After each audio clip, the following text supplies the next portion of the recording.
dia. Bom dia. Russos e ucranianos voltam a negociar um cessar-fogo hoje em meio a sinalizações positivas de ambas as partes. O presidente ucraniano afirmou que as negociações estão mais realistas e o chanceler russo falou em esperança de acordo. Enquanto a diplomacia não avança, a Rússia amplia os ataques a alvos civis na Ucrânia. Mais um prédio residencial foi bombardeado na capital Kiev.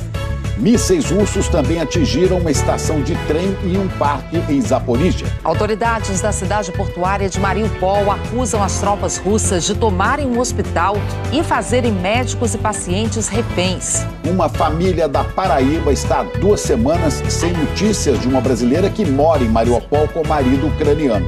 Silvana avisou que poderia perder o contato com os parentes do Brasil a qualquer momento. Então ficamos sem internet, sem energia, nossos celulares acabaram-se as baterias. A Agência Nacional de Energia Elétrica aprovou um empréstimo bilionário para o setor. Quem vai pagar a conta, que já está nas alturas, é o consumidor. E os temporais do início do ano prejudicaram as lavouras. Os preços de verduras e legumes dispararam até nos sacolões. 14 reais no tomate, misericórdia. Cenoura, batata, tomate, tudo caro. Hoje é quarta-feira, 16 de março. Bom Dia Brasil está começando agora.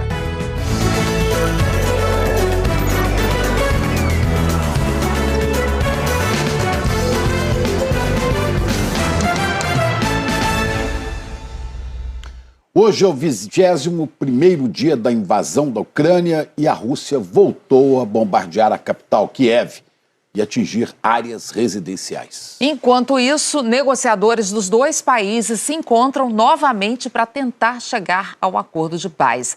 Vamos falar com nossa correspondente Cecília Malan para ter as primeiras informações de mais um dia de guerra. Cecília, bom dia para você. Parece que agora os dois lados estão com um tom um pouco mais conciliador. A começar pelo presidente da Ucrânia, Ana. Bom dia a todos. Num pronunciamento à nação ontem à noite, Volodymyr Zelensky disse que as negociações de paz estão mais realistas, mas que ainda é necessário mais tempo para que os interesses da Ucrânia sejam atingidos. Mais cedo, Zelensky indicou que a Ucrânia pode abrir mão de ingressar na OTAN, desde que a Aliança Militar Ocidental dê garantias de segurança ao país. A não adesão à OTAN é uma exigência de Moscou. Hoje, o ministro do Exterior russo disse que os dois lados estão próximos de um entendimento em algumas questões, mas que os entraves não se limitam à neutralidade da Ucrânia, que impediria a entrada do país em alianças e blocos de nações. As negociações não são fáceis, mas há espaço para concessões, afirmou Sergei Lavrov. O principal negociador ucraniano também falou na possibilidade de ceder, mas apontou para o que chamou de contradições fundamentais nas exigências russas. A Ucrânia, antes de tudo, quer um cessar-fogo imediato e a retirada das tropas russas. Hoje, a capital Kiev voltou a ser intensamente bombardeada.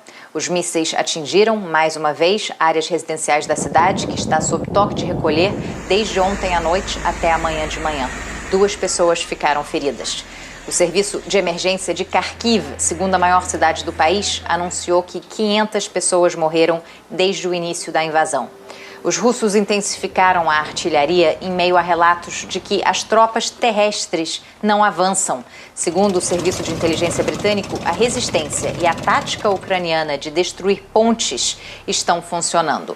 Há relatos de explosões, hoje também em Odessa e Zaporíjia, que teve a infraestrutura civil atacada pela primeira vez. Foguetes atingiram uma estação de trem e o jardim botânico da cidade sem deixar vítimas.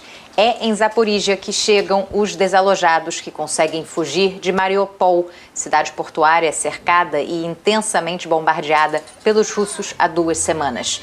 20 mil moradores já escaparam em comboios humanitários e a esperança é que um novo grupo saia ainda hoje.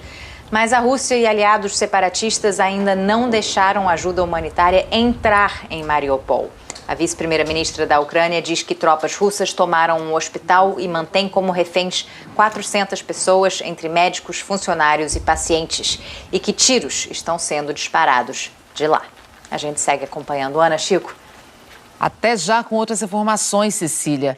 E uma família de João Pessoa, na Paraíba, vive um drama por causa da guerra na Ucrânia. Há 2 semanas, os parentes estão sem notícias da brasileira Silvana Pilipem, que vive em Mariupol, uma das cidades mais bombardeadas pela Rússia. Dona Antônia conta que está sem notícias da filha há 2 semanas. Neste vídeo, Silvana fala sobre a dificuldade em sair da cidade de Mariupol. Silvana é casada há 26 anos com o ucraniano Vassili. Basicamente, Mariupol faz fronteira com a Rússia, que é o país atacante, então nós também não podemos seguir nessa direção.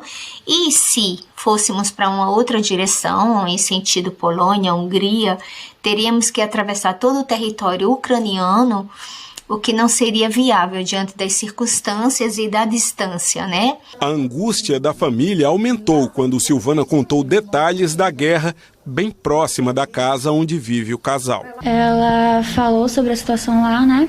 Falou como estava se sentindo, falou sobre os bombardeios, disse que não estava chegando próximo à casa dela, disse que dava para ouvir as explosões, mas não estava vendo nada próximo. Silvana avisou que poderia perder o contato com os parentes do Brasil a qualquer momento. Ontem a internet foi cortada, a energia também, então ficamos sem internet, sem energia, nossos celulares acabaram-se as baterias, os computadores também. Sem contato com Silvana e o marido, a família depende das informações da Embaixada Brasileira, o que não tem sido fácil.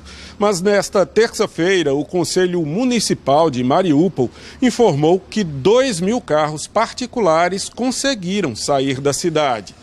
Dona Antônia espera que a filha e o genro estejam neste grupo. Eu sinto que ela está viva. Eu sinto que ela está viva porque eu acho que Jesus ainda vai querer ela aqui por um bom tempo. Ela dizia, só vou morrer depois de 100 anos. Eu acho que ele ainda quer ela aqui, ela ainda tem muito a fazer aqui, ajudar aqui, sabe? Nossa produção entrou em contato com a assessoria de imprensa do Itamaraty, mas até o momento nós não tivemos retorno. Mais de 3 milhões de ucranianos já deixaram o país fugindo dessa guerra e mais da metade seguiu para a Polônia, onde estão os nossos enviados especiais, Rodrigo Carvalho, Ross Salinas e Hernani Lemos. Rodrigo, bom dia. Fala, Chico. Fala, Ana. Bom dia para todo mundo. A Guarda Fronteira aqui da Polônia disse que 1.900.000 pessoas já saíram da Ucrânia aqui para esse país.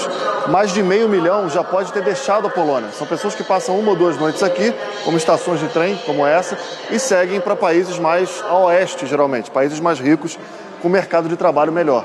No Reino Unido, que demorou a agir nessa crise, as autoridades esperam receber na semana que vem os primeiros refugiados ucranianos que pediram ajuda ao governo.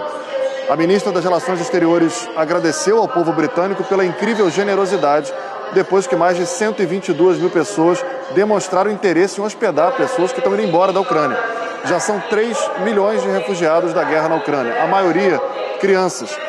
O alto comissário da ONU para Refugiados, Filippo Grandi, disse que a guerra na Ucrânia e a crise causada pelo conflito se tornaram, com razão, o foco da atenção global, mas que a comunidade internacional não pode se dar ao luxo de negligenciar outras grandes crises humanitárias, como a do Afeganistão. Lá são 2.600.000 refugiados. Com a saída das forças americanas e de outros países e a retomada de Cabul pelo Talibã, em agosto do ano passado, a crise do Afeganistão se agravou. Essa outra crise imensa, a daqui do leste europeu, por causa da guerra na Ucrânia, pode gerar, segundo a ONU, um total de 5 milhões de refugiados. Chico e Ana.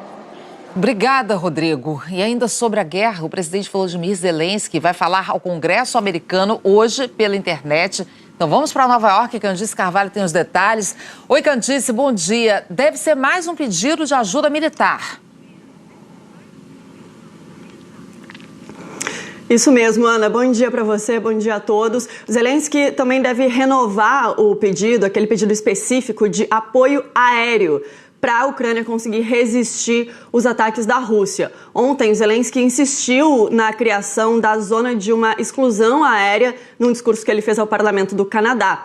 Até agora, tanto a OTAN quanto o governo Biden têm resistido a esse apelo da Ucrânia de implementar esse fechamento do espaço aéreo, porque essa medida, por um lado, permitiria a derrubada de aviões russos na Ucrânia, mas, por outro lado, poderia causar um aumento da guerra, uma escalada na guerra, envolvendo, inclusive, outros países. Logo depois do discurso do Zelensky, que vai começar daqui a aproximadamente 1h30, o presidente Joe Biden deve anunciar mais 800 milhões de dólares em nova ajuda à segurança da Ucrânia. Isso se soma a um financiamento bilionário que o Congresso americano já aprovou nas últimas semanas. Ontem, o Senado americano aprovou ainda uma resolução que condena o presidente russo Vladimir Putin como criminoso de guerra. Isso foi por unanimidade numa rara demonstração de união entre republicanos e democratas. Bom, a Casa Branca marcou a viagem do presidente Joe Biden à Bélgica para quinta-feira que vem. Ele vai se reunir com representantes da União Europeia lá na Bélgica e também da OTAN.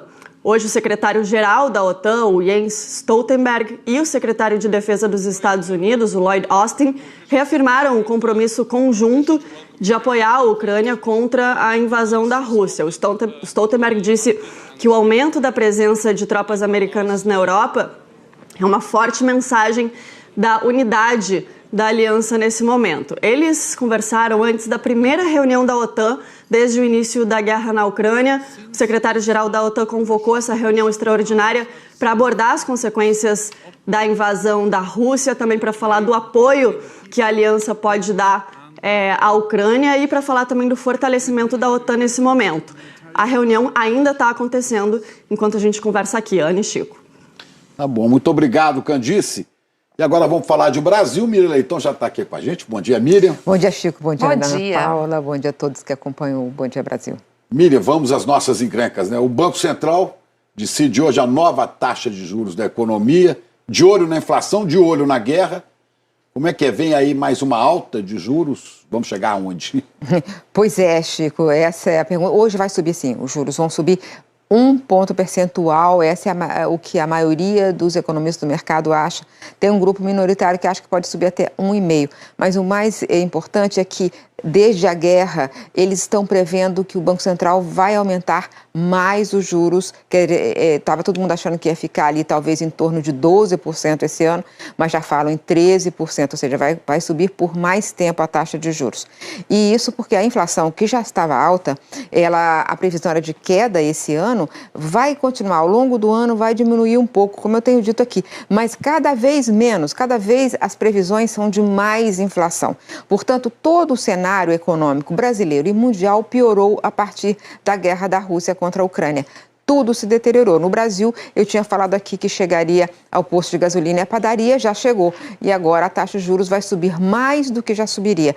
É bom a gente pensar que assim, uma taxa de juros de 11,75%, como a que vai ser definida hoje, se subir 1 ponto percentual, isso é muito alto para uma economia que está com uma previsão de crescimento de 0,5%. 0,5% não é crescimento, é estagnação.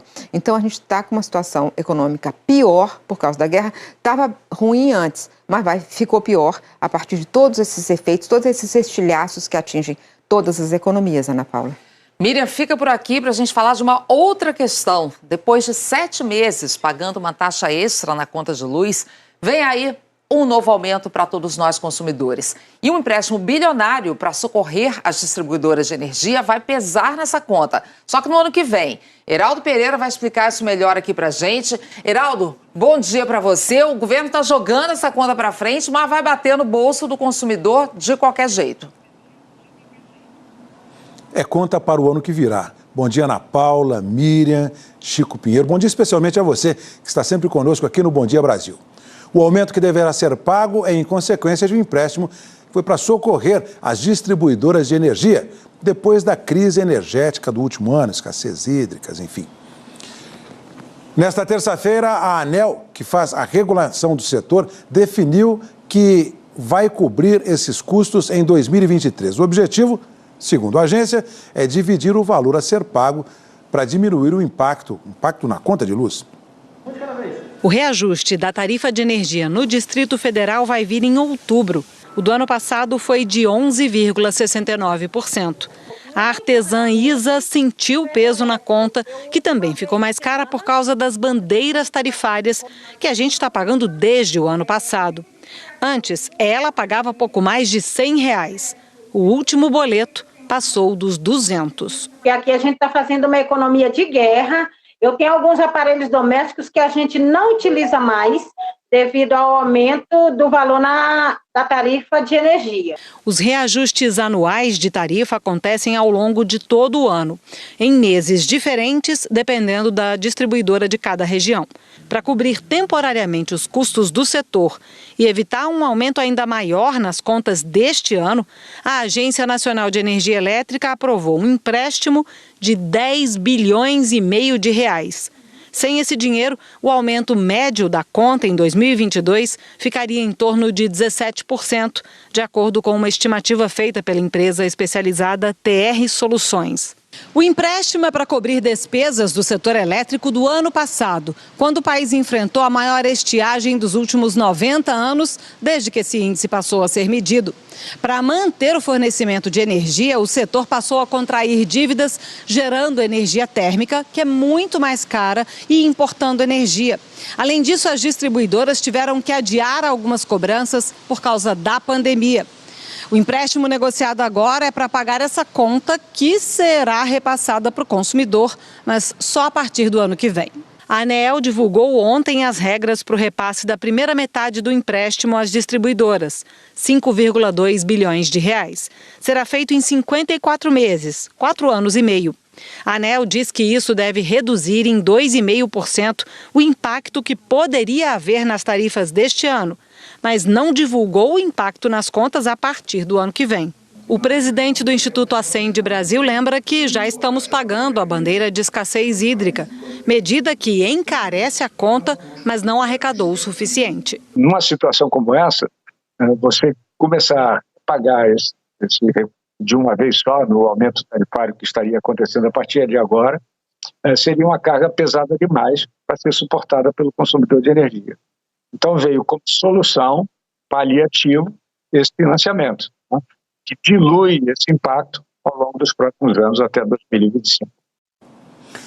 Essa é a 4ª vez que o setor elétrico recorre a uma operação de financiamento. A última foi em 2020, por causa de efeitos da pandemia da Covid. O valor ainda está sendo pago pelos consumidores por meio de um encargo embutido na conta de luz. E a gente volta aqui com a Miriam, porque agora, Miriam, esse aumento, né, no preço da conta de luz no ano que vem vai ficar ainda mais pesado. Vai ficar mais pesado exatamente por aquilo que eu estava falando antes, porque esse empréstimo, o empréstimo tem juros, né? Ele vai ser pago por todos nós e eu acabei de dizer que os juros estão subindo. Então, ao longo de todo esse ano, ao longo de todo o período do empréstimo, vão incidir juros que estão subindo. E quem vai pagar seremos nós que vamos pagar esse empréstimo. Então, essa é uma solução que não resolve nada, porque deixa de subir 2,5 ponto percentual esse ano a conta de luz, que vai subir muito. Aqui no Rio, a gente vai ter um aumento já de 16%. Então, vai subir um pouco menos para depois, no ano de 2023, 2024, 2025, a gente carregar o peso disso com custo financeiro. Então, essa é uma não solução, né? Porque isso já foi usado no passado, já deu errado, foi usado no governo Dilma, por exemplo, acabou virando um tarifaço. Enfim, não tem uma solução, vai continuar carregando esse peso mais adiante. Tem uma boa notícia que o governo está prevendo tirar a bandeira de escassez hídrica da conta de luz em maio. Vai até abril, pelo menos estava previsto até abril, cairia em maio. Eu conversei com economistas que acham que isso aí pode ter um alívio momentâneo na inflação em maio por causa da retirada da bandeira de escassez hídrica. Mas as notícias não são boas na conta de luz, então o caminho realmente é economizar. E já há algum tempo, né, Miriam? Obrigada, viu? Até mais. Obrigado, Miriam. E a seguir, você vai ver que além da conta de luz, os alimentos pesam no bolso do brasileiro. Os temporais do começo do ano ainda afetam a produção e deixam os preços mais altos. O governo estuda antecipar o 13º de aposentados e pensionistas e também liberar o saque de R$1.000 do FGTS. Agora são 8h49, hora de Brasília. A alimentação está pesando e muito no bolso do brasileiro. A cesta básica tem consumido mais da metade do salário mínimo no país. Vamos falar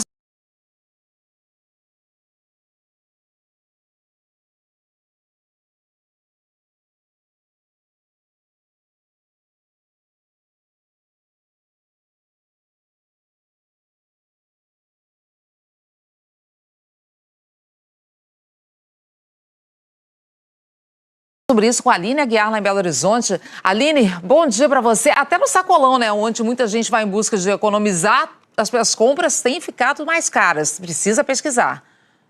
Só para dar um exemplo, Ana, Chico, bom dia a todos. Olha só, o preço da cenoura aumentou 98% no país, segundo o IPCA, no acumulado no ano.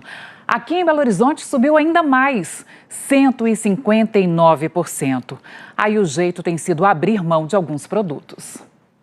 A Maria perdeu o emprego, vive de bico e com o salário de uma das 3 filhas que moram com ela. A solução tem sido estabelecer prioridades. Compro menos e atraso as contas. Conta de água, conta de luz.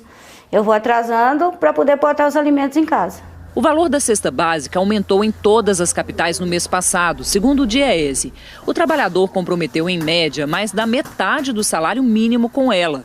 A Isabel disse que a salvação eram os produtos do sacolão, que também estão bem mais caros. Cenoura, batata, tomate, tudo caro. Não tem para onde olhar, tá tudo caro.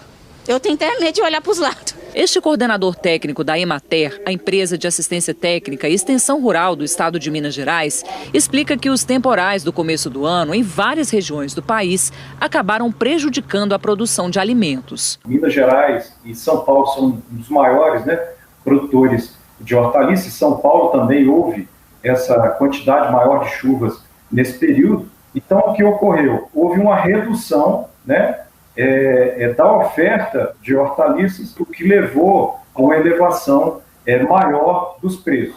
O Marcelo perdeu toda a plantação em janeiro, quando Joatuba, na região metropolitana de BH, ficou debaixo d'água. Ele acredita que a situação pode demorar até 4 meses para se normalizar.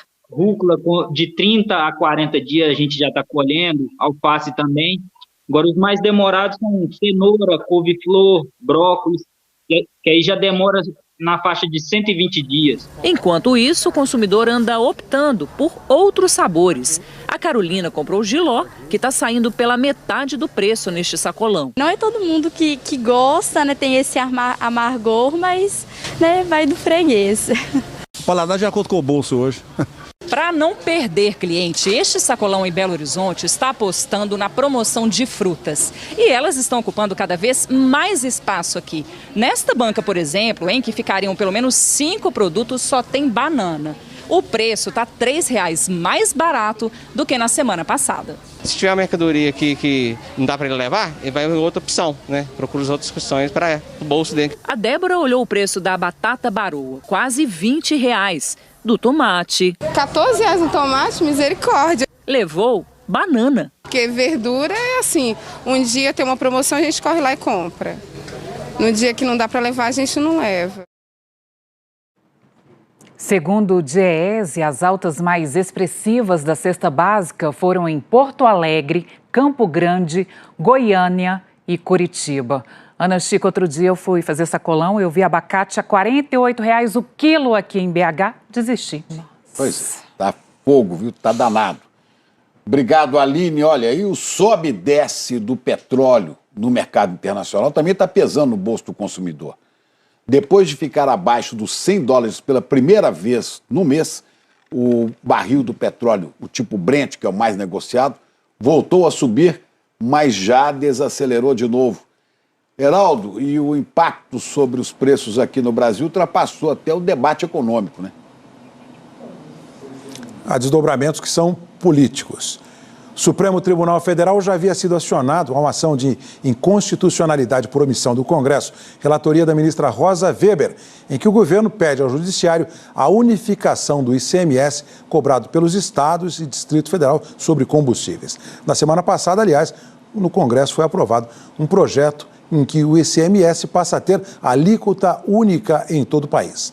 nas casas do Legislativo Federal, Câmara e Senado, a alta de preços dos derivados de petróleo e a busca por alternativas para enfrentar o problema está presente nos debates das comissões técnicas aos plenários. Mobiliza a articulação política das oposições e também do governo. Em paralelo, nos mercados, o barril de petróleo tipo Brent está sendo negociado neste momento a $99,95. E os reflexos dessa instabilidade toda influenciam nas tentativas de busca de ações emergenciais por aqui.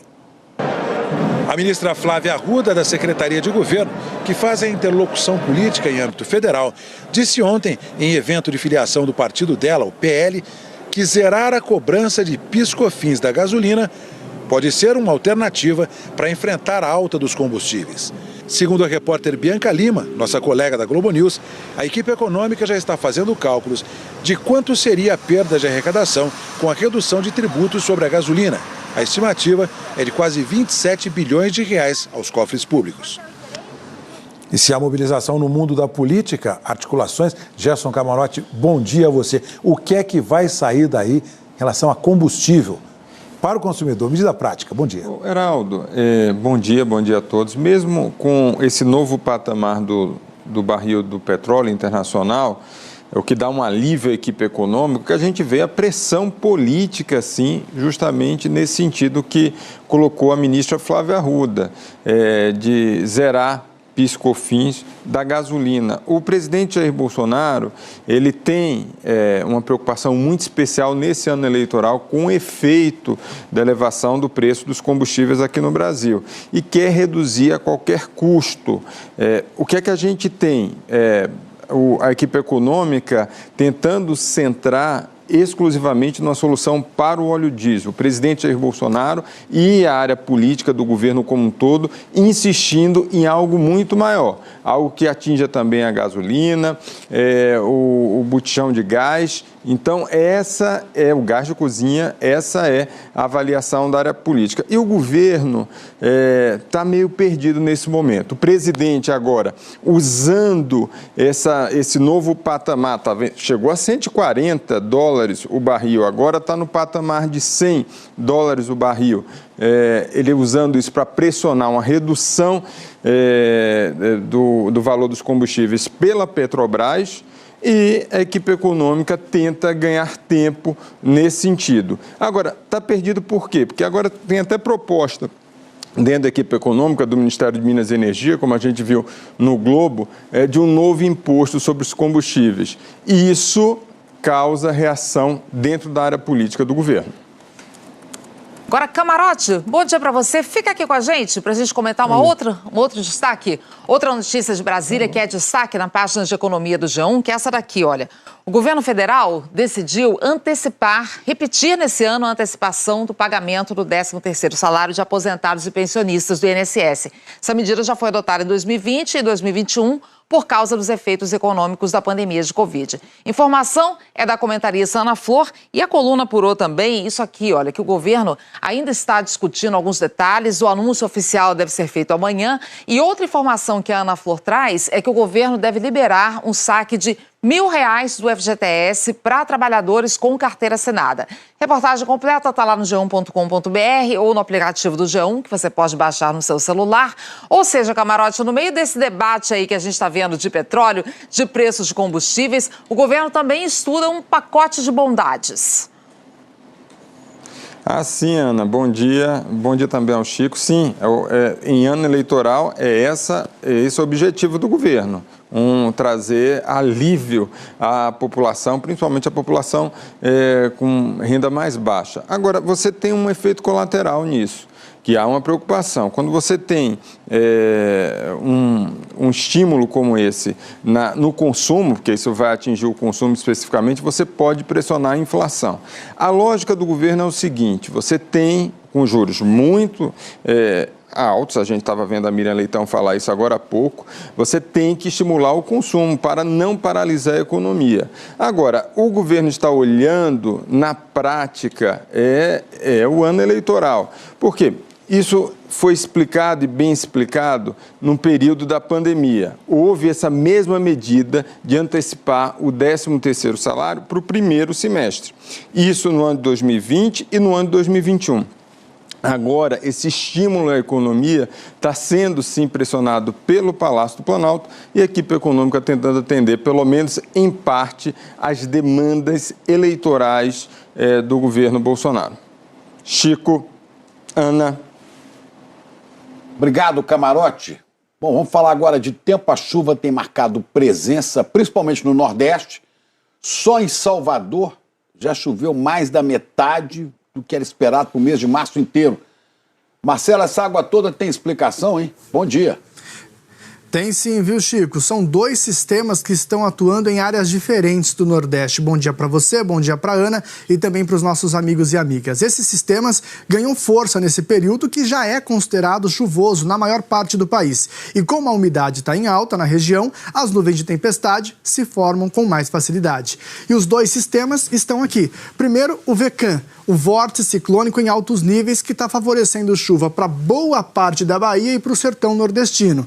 Depois, a ZECIT, a Zona de Convergência Intertropical, que tem trazido chuva para os estados que estão ao norte do Nordeste, Maranhão, Piauí, Ceará e também o Rio Grande do Norte. Em Feira de Santana, na Bahia, chove desde cedinho e essa é a previsão ao longo de todo o dia. E não é só no Nordeste, hoje a chuva também vai apertar para quem está aqui no Norte, também no Centro-Oeste, no Sul e também no Sudeste. Em São Paulo, uma mulher passou por apuros em mais um dia de temporal. Dá só uma olhada. Ela acabou ficando ilhada ao lado do carro, bem no meio da enchente, na Zona Oeste ontem. Esses 2 homens aí enfrentaram a correnteza, conseguiram fazer o resgate dela felizmente. Foi preciso equilíbrio para lidar com a violência da enxurrada. A máxima por aqui será hoje de 29 graus em São Paulo, com a umidade tem previsão de mais temporal. Onde não chove quase nada é no Rio de Janeiro com 35 graus, Vitória com 33 e Porto Alegre com 26 graus. As chuvas têm ajudado, claro, na recuperação dos reservatórios geradores de energia. No Norte está com quase 100%, no Nordeste com quase 90%, Sudeste e Centro-Oeste com 60%, vem indo bem, só o Sul que vem caindo por conta da seca histórica que a gente vem acompanhando por lá. E é para onde vamos agora? Na tela Curitiba, onde os dias têm sido um pouco molhados e frios, mas não tem chovido o suficiente. A máxima aí vai ser de apenas 23 graus hoje. Chico e Ana, eu volto com vocês. Obrigada, Marcelo. Até amanhã. Veja daqui a pouco, a polícia de São Paulo está à procura de quem recebe dinheiro para ceder a conta para quadrilhas que aplicam golpes pelo celular. Países da Europa e da Ásia registram um novo aumento de casos de Covid. Agora 9h05, quase 6 minutos, hora de Brasília. Estamos de volta com um alerta para um golpe que está cada vez mais comum. Um número que você não tem salvo te envia uma mensagem pelo celular, mas a foto é de algum conhecido, muitas vezes da família mesmo. Quem já não passou por essa situação, né? Não demora muito, a pessoa já pede dinheiro. E aí, Rodrigo Bocardi, é golpe na certa, né? Bom dia para você. Eu já recebi mensagens dos meus pais já falando, mudou de telefone e tal. Como é que é isso? Todo mundo, né? Muito comum mesmo. Dinheiro vai direto para a conta de laranjas que, para a polícia, são comparsas ali e tal. Infelizmente, o que não falta é vítima, viu? A dona Dora recebeu a mensagem à noite. Boa noite, mãe. Meu número novo. Ela viu que a foto era do filho, apesar do número diferente, e respondeu pela manhã. Aí, quando eu vi, eu mandei, oi, filho, bom dia. Eu mudei, salva esse número. Aí perguntei, você é o outro? Ele falou sim. O golpista dizia que não conseguia pagar contas. Dona Dora passou para o marido, seu Antônio. Eu fiz o Pix de R$2.100, porque era uma fotografia do meu filho, então se você realmente ver. O golpista mandou um número de Pix e pediu mais. Mandou também no meu WhatsApp, por causa desse pagamento de R$3.990. Aí eu percebi que tinha caído no golpe, e meu filho não ia me pedir para fazer 2 pagamentos altos assim. Nem o seu Antônio, nem a dona Dora sabem como o número do telefone deles, o nome e a foto do filho foram parar nas mãos dos golpistas. As vítimas dizem que nenhum celular da família foi roubado ou clonado e nenhuma rede social hackeada. Os bandidos simplesmente tinham as informações e aplicaram o golpe. Os golpistas usam diversas contas de terceiros para receber as transferências. A Polícia de São Paulo tem feito operações para identificar essas pessoas. Na última semana, 3 foram presas. Entre elas, inclusive, quem alugou a própria conta bancária para a quadrilha receber o dinheiro transferido. Segundo as investigações, elas ficam com até 15% do valor roubado das vítimas. O restante é dividido entre os golpistas. A polícia descobriu como as pessoas são aliciadas. É como se fosse uma oferta de trabalho. Então funciona assim, a gente vai e manda um dinheiro para sua conta e você recebe uma porcentagem em cima do valor que você sacar. Os bandidos prometem que não vai haver nenhuma consequência. Mas o delegado responsável pela operação explica que não é bem assim. Então, eles são partícipes do crime origem. Então, se o crime origem é um roubo, na minha concepção, respondem para o roubo. Porque sem as contas bancárias, o crime original não seria cometido. Então, nossa função é tentar barrar esse dinheiro e descobrir o mais rápido possível quem são esses autores. A dona Neuza não cai mais nesse golpe. Depois que clonaram o celular do ex-marido e levaram R$ 1.800 dela, ficou com o alerta ligado. Os bandidos ainda tentaram dar o golpe outras 2 vezes, mas não conseguiram. Outras pessoas já me pediram dinheiro emprestado e eu peraí, então eu ligo e falo, é você mesma? É. Aí se a gente combina, aí eu empresto, mas por mensagem nunca mais. Tá aí, melhor dica é essa mesmo, né? Muita calma, dá um jeito de conseguir falar com a pessoa, checa se realmente é ela, vê o que tá rolando antes de enviar qualquer coisa. Chico e Ana. Não enviar dinheiro, nem expor dados nenhum dado pessoal nessas redes de WhatsApp e tal. É isso que tem que fazer. Agora tem que pegar mesmo quem recebe a conta, porque é bandido, faz parte do bando que está roubando. É parte da quadrilha, exatamente. Claro. Olha, o IBGE divulgou agora há pouco os números do setor de serviços, o que mais emprega no Brasil. Em janeiro, o setor variou menos 0,1% em comparação com dezembro de 2021 e permaneceu praticamente estável no maior patamar desde agosto de 2015. Na comparação com o mesmo período do ano passado, a alta é de 9,5%. Já o acumulado de 12 meses tem alta de 12,2%. Hora de ver os números da pandemia, de acordo com o consórcio de veículos de imprensa. Em 24 horas... tivemos mais 323 mortes confirmadas, chegamos a 655.649 vidas perdidas. E em 24 horas também foram mais 50 mil novos casos conhecidos, chegando a um total de 29.400.000 casos. A média de casos está em queda de 19% na comparação com 2 semanas atrás. São pouco mais de 41 mil casos novos conhecidos por dia.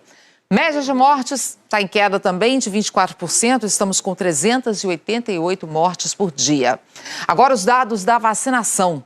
Temos que 79% de todos os brasileiros com 5 anos ou mais já receberam as 2 doses da vacina contra a Covid ou a vacina em dose única. E 43,5% dos brasileiros com 18 anos ou mais já receberam a dose de reforço. Lá no g1.com.br/coronavírus você encontra todas as informações. Vacina sim, vamos vacinar a gente, porque olha, a França e a Alemanha voltaram a registrar alta de casos de Covid. Só ontem a França superou 100 mil novas infecções. É a primeira vez que isso acontece em um mês. O ministro da Saúde francês disse que o país enfrenta um novo pico de Covid, mas espera que a alta dos casos dure só até o fim do mês, fim de março. Na segunda, a França flexibilizou praticamente todas as restrições, entre elas o uso de máscara em locais fechados e a apresentação do comprovante de vacina. A Alemanha também registrou um aumento de casos, mais de 20% em uma semana. O governo atribuiu esse pico ao fim da exigência do passaporte de vacinação. A Alemanha se prepara para suspender a maioria das restrições da pandemia já a partir de sábado. Na Ásia, a alta dos casos também preocupa. A Coreia do Sul registrou mais de 400 mil novas infecções em 24 horas. É a maior marca diária desde o começo da pandemia. No Vietnã, foram 175 mil novos casos E a China segue em alerta, enfrentando o maior surto de Covid no país em 2 anos. E pode ver aí um alívio para o setor cultural. O Senado aprovou a chamada Lei Paulo Gustavo, lei que prevê o repasse de quase 4 bilhões de reais ao setor cultural.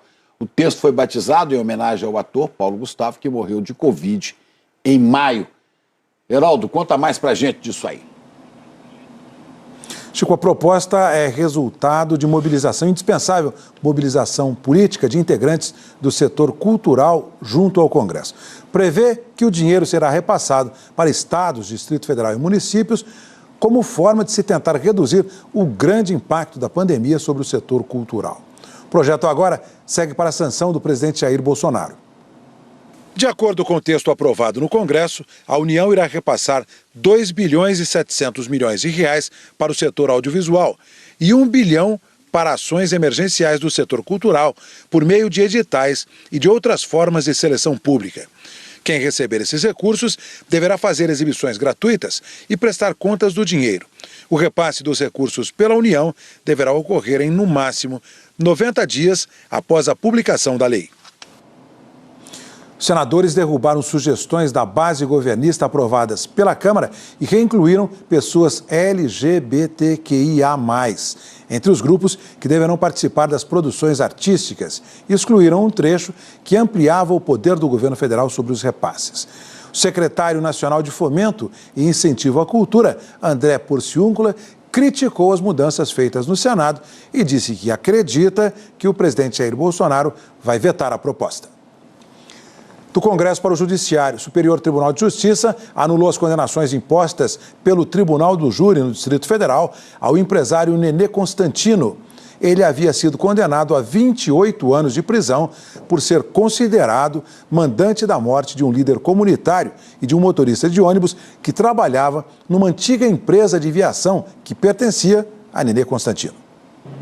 A maioria dos ministros da 5ª turma do STJ, que julga causas criminais, acolheu o recurso da defesa, que sustentou falta de isenção do juiz do Tribunal do Júri na elaboração das perguntas, os chamados quesitos, feitos aos integrantes do Conselho de Sentença, julgadores leigos em matéria de direito. O relator da ação, ministro Joel Paciornik, negou o recurso da defesa contra a condenação do réu Nenê Constantino. O ministro João Otávio de Noronha abriu divergência. Ele foi acompanhado pelos ministros Reinaldo Soares da Fonseca e Marcelo Navarro Ribeiro Dantas, que também decidiram anular a condenação do empresário. O Ministério Público aguarda a publicação do resultado do julgamento e a abertura de prazo para avaliar se cabe ou não o recurso. Nenê Constantino cumpriu pena em casa por causa da idade e tinha restrições para se locomover dentro do país. O advogado Pier Paulo Bottini, que integra a equipe de defesa de Nenê Constantino, disse que o questionamento feito pelo juiz que presidiu o júri na época foi tendencioso e induziu à condenação. Que agora o Superior Tribunal de Justiça não fez mais do que aplicar a lei e exigir que a formação de vontade do corpo de jurados leigos, não seja direcionada pela acusação contra a defesa. Depois do intervalo, a gente fala das negociações para um cessar-fogo na Ucrânia, que devem ser retomadas hoje. No centro da discussão está um modelo de neutralidade para a Ucrânia. E no futebol, a classificação histórica do América de Minas Gerais, o Coelho na Libertadores. Agora são 9h20, hora de Brasília. No futebol, segue brilhando a estrela do América Mineiro, que se classificou para a fase de grupos da Libertadores depois de vencer o Barcelona de Guayaquil nos pênaltis. O jogo terminou 0-0 no tempo normal, mas o goleiro Jailson defendeu uma cobrança e o América não errou nem o pênalti. É a primeira vez que o Coelho de Minas Gerais disputa a Libertadores. Na Copa do Brasil, o Ceará avançou para a terceira fase com vitórias sobre a Tuna Luso, de Belém do Pará. Vamos ver como foi? Vina marcou o primeiro de cabeça e o Kleber, também de cabeça, fechou o placar em 2-0. O Atlético Goianiense venceu o Nova Venécia, do Espírito Santo, e também se classificou. Shailon fez os gols do Atlético na vitória por 2-1. E o Ministério Público recomendou o banimento por 1 ano de torcidas organizadas do Atlético Mineiro e do Cruzeiro. A recomendação é que integrantes da Galoucura e da Máfia Azul fiquem proibidos de frequentar estádios em todo o país. Há 10 dias, as duas torcidas, ou torcedores desses dois grupos, entraram em confronto nas ruas de BH, antes do clássico pelo Campeonato Estadual, e acabou isso resultando na morte de uma pessoa. A Federação Mineira diz que vai acatar o pedido do Ministério Público. Últimas notícias da guerra, russos e ucranianos devem iniciar ainda hoje mais uma rodada de negociações de paz, mas uma informação que chegou agora há pouco pode dificultar um acordo. A Ucrânia rejeitou uma proposta de neutralidade feita pelos russos. Cecília aqui de volta com os detalhes. Ana, o Kremlin havia sugerido à Ucrânia que o país adotasse um modelo de neutralidade semelhante ao da Suécia e da Áustria. Esses países não interferem em conflitos militares, não fazem parte de alianças como a OTAN, nem abrigam bases militares estrangeiras. Segundo o principal negociador da Ucrânia, o país está em guerra direta com a Rússia. Portanto, o modelo só pode ser ucraniano e apenas com base em garantias sólidas em termos de segurança. Hoje de manhã, o presidente Volodymyr Zelensky também pediu garantias de segurança antes de fechar um acordo de paz. Uma das exigências do Kremlin é que a Ucrânia jamais faça parte da OTAN. Os primeiros ministros da Polônia, República Tcheca e Eslovênia retornaram da arriscada viagem de trem a Kiev, que fizeram ontem, já falaram com o chefe do Conselho Europeu e pediram mais medidas para proteger a Ucrânia. A capital Kiev voltou a ser intensamente bombardeada essa noite. Bairros residenciais foram atingidos pela manhã. O governo fala em 500 bilhões de dólares em danos causados pela guerra na Ucrânia. 50% dos negócios do país fecharam nos últimos 21 dias e a ONU alerta que, se o conflito se prolongar, a Ucrânia pode perder o progresso econômico feito nas últimas 2 décadas. E a jornalista russa, que fez um protesto ao vivo na TV, deu a primeira entrevista hoje, disse que teme pela segurança dos filhos, mas que não pretende fugir do país. Espero que meu sacrifício não tenha sido em vão e que as pessoas abram os olhos sobre o que está acontecendo na Ucrânia, ela disse. 3 semanas de guerra já, a gente segue acompanhando tudo e voltamos amanhã com todas as novidades. Até lá, gente. Corajosa ela, né, Cecília? Rodrigo. Olha só, tem uma operação policial. Policiais do Paraná e de São Paulo fazem desde cedo uma operação na capital paulista e também na cidade de Diadema, que fica na Grande São Paulo, contra uma quadrilha que aplica o golpe do delivery, aqui em São Paulo e também no Paraná. De acordo com a polícia, os criminosos se passam por entregadores de comida por aplicativo e na hora que o cliente vai pagar, aquela história, né? O golpista registra um débito ali de um valor maior que o da compra. A quadrilha também usa ilegalmente perfis de motoristas de aplicativos. Só no Paraná, 10 famílias foram vítimas. 2 pessoas foram presas até agora. Uma boa quarta para todos e até amanhã. Aqui no Planalto Central do Brasil, expectativa para o resultado e para os desdobramentos da reunião que termina hoje do Comitê de Política Monetária do Banco Central, Copom. Está sendo decidido o aumento da taxa básica de juros da economia no rastro da variação do petróleo no mercado internacional, guerra Rússia-Ucrânia, aumento nos preços dos combustíveis no Brasil, escalada da inflação. Há uma expectativa para um novo aumento. Mais um, segundo do ano. Bom dia a todos. Bom, gente, aqui, olha essa história. Um casal americano está preso nos Estados Unidos por tentar vender segredos técnicos de submarinos nucleares para o governo brasileiro. Essa notícia foi publicada pelo jornal The New York Times e o Times conta que há 2 anos as autoridades brasileiras alertaram os Estados Unidos a respeito desse casal. Aí um agente do FBI disfarçado passou a investigar e negociar diretamente com o casal, que acabou entregando a ele um cartão de memória dentro de um sanduíche de pasta de amendoim. Gente, parece história de filme. Me despeço de vocês com essa história. Um beijo a todos e até amanhã. Que loucura. Olha, e vem aí o Mais Você, Ana Maria Braga. Bom dia, Ana. Bom dia, Chico. Bom dia, Ana. Bom dia a todos. Hoje a gente tem aquele convidado especial das quartas-feiras pós-paredão, que vem tomar café da manhã comigo, é o Vini do BBB. Ele saiu da casa ontem, já está aqui para contar tudinho E a gente fez uma mesa bem caprichada, já que o moço estava lá na xepa. Botou cenoura aí pra ele? Tava com fome. Inclusive, eu quero que ele me conte sobre uma bolacha que ele fazia lá na frigideira e ficava bem torradinha. Era da xepa, mas parecia especial. Já, viu, Lili? Já levantei, inclusive, uma polêmica aqui. Bolacha ou biscoito? Qual que vocês preferem aí? Aqui é biscoito, aqui é biscoito. Aqui é bolacha. Bolacha aqui é um tapa. Não, lá em Minas, bolacha é aquela chatada, né? É a bolacha Maria, aquela redonda, né? Isso, essa aí. O resto é biscoito. E na culinária a gente tem uma paleta bovina na pressão, que é delicioso, fácil de fazer, versátil. Dá pra fazer um sanduba, olha, tem até cenoura no sanduba aí. Muita ostentação, hein? E falando em cenoura, já eu vou mostrar pra vocês a minha hortinha, que fica aqui no meu quintal.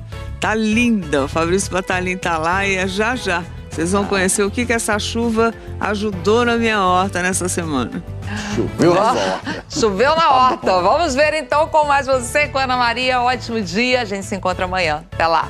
Ótima quarta, especialmente uma mensagem para Petrópolis. Obrigado pela sua audiência, nessa cidade que tem sofrido tanto, mas que tem aniversário hoje e é vida que segue.